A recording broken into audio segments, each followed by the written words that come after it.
Allahun e madhe falemndrojmë që i takon madhnisë Allahut. Atë e falemndrojmë për shumë mirësi që na ka dhëruar dhe në Islam na ka udhëzuar.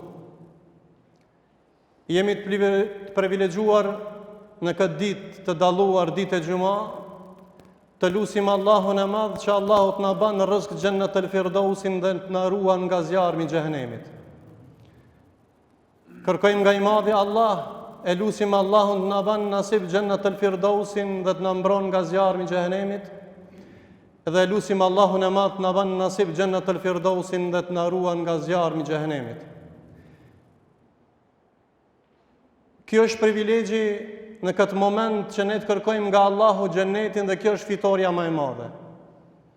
Dhe kjo fitore arrihet kur njerëzit dalin faqebardh, jo me të bjet du vugjuh, dalin faqebardh para madhnisë Allahut. Faqebardh janë ata të cilët përgatiten për takimin e pashmangur me të madhninë e Zotit në ditën e Kiametit.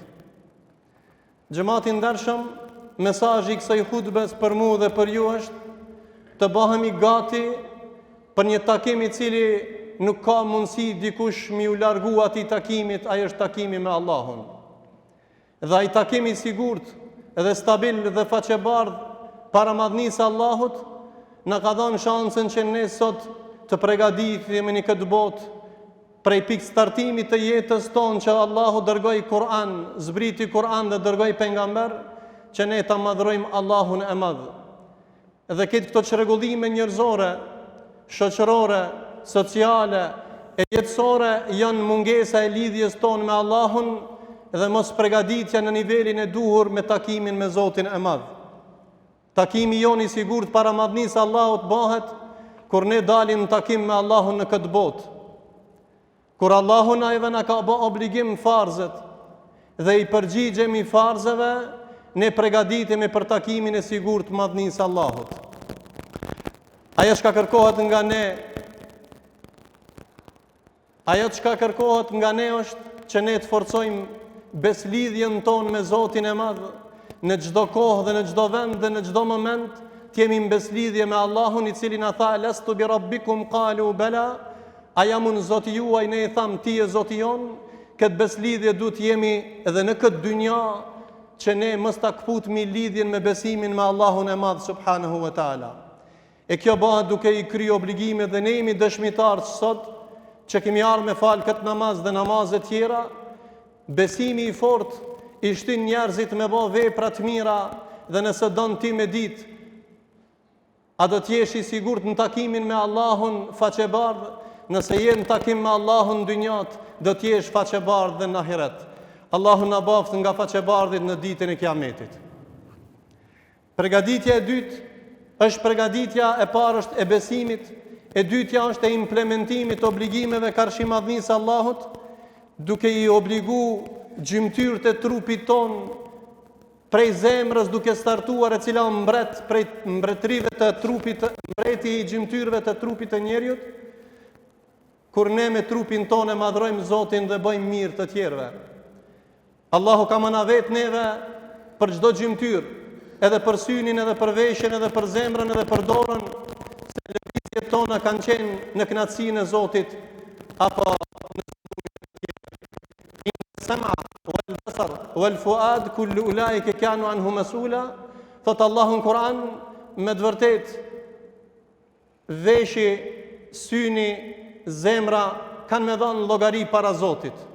Me sy a ke shiqu halal, me vesh a ke ndëgju halal, me dorën tonë a ke bë zullum, dhe epicendra kryesore që Allahu e shiqon në robin është zemra.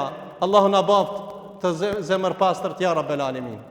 Imani dhe veprat e mira i japin stabilitet njeriut në dynjë dhe e bëjnë të dashur të Zotit.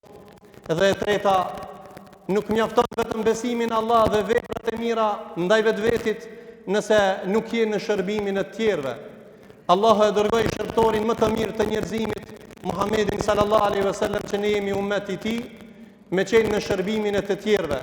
Prandaj, ai i cili është në ndihmën dhe shërbimin e tjerëve me fenë e Zotit, duke i thirrë njerëzit në besim dhe vepra të mira, në humanitet, në bujari, në dituri, në bamirësi dhe ashtu me radhë, Allahu i don ata dhe thot: "Wa ahsinu inna Allah yuhibbul muhsinin", dhe bani mirë se Allah i don bamirësit.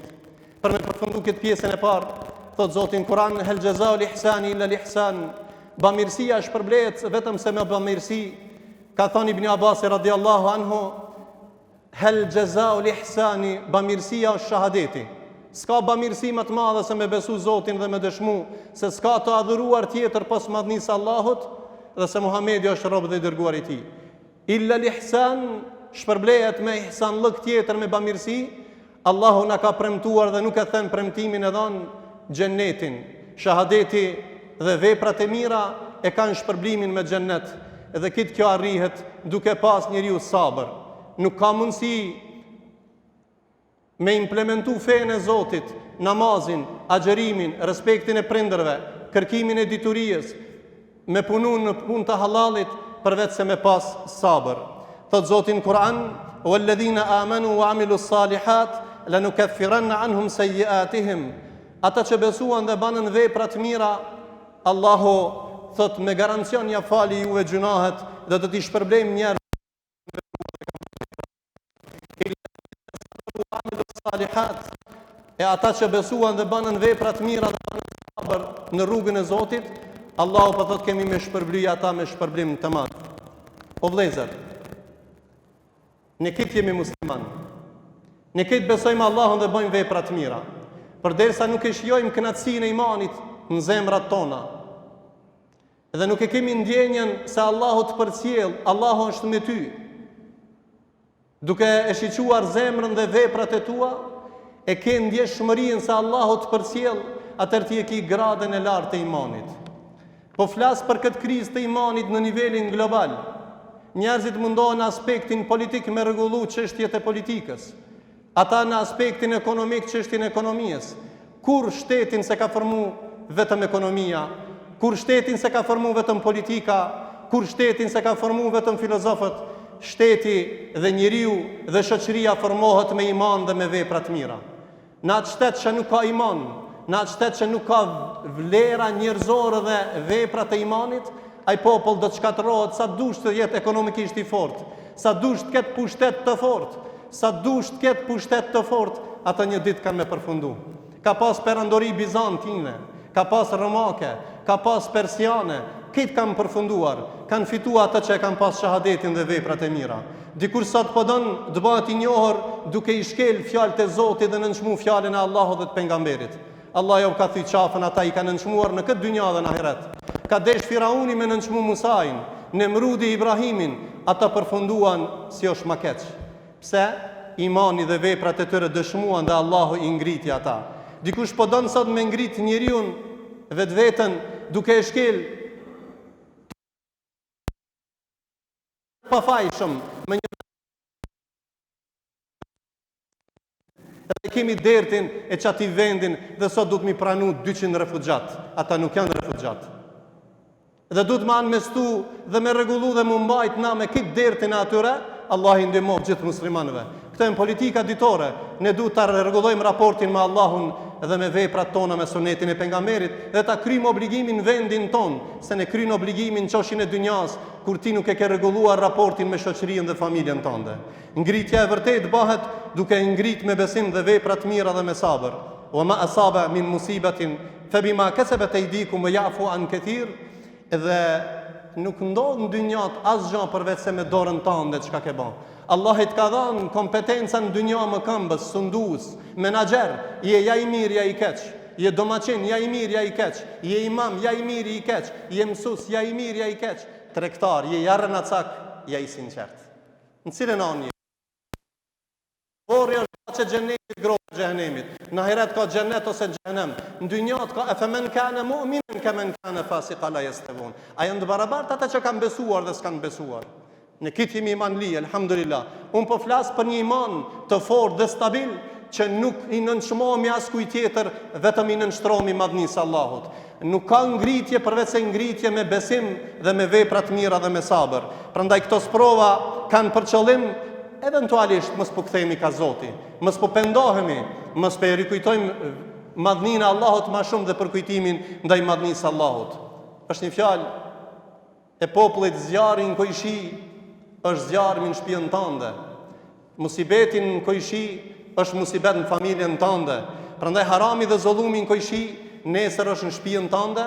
Thot Hazreti Alia radiallahu anhu, asnjë fatkeqësi nuk ndodh përveç se shkak janë gjunahet e njerëzve, dhe nuk ngriten sprova dhe fatkeqësit vetëse me toba dhe me istikfar. Pa e zgjat më shumë, e lusmi Allahun e madh që kjo ditë xumaja të jetë ditë e ngritjes së besimit të lartë ndaj madhnisë së Allahut. Allah i na shtoft imanin, ya rabbel alamin.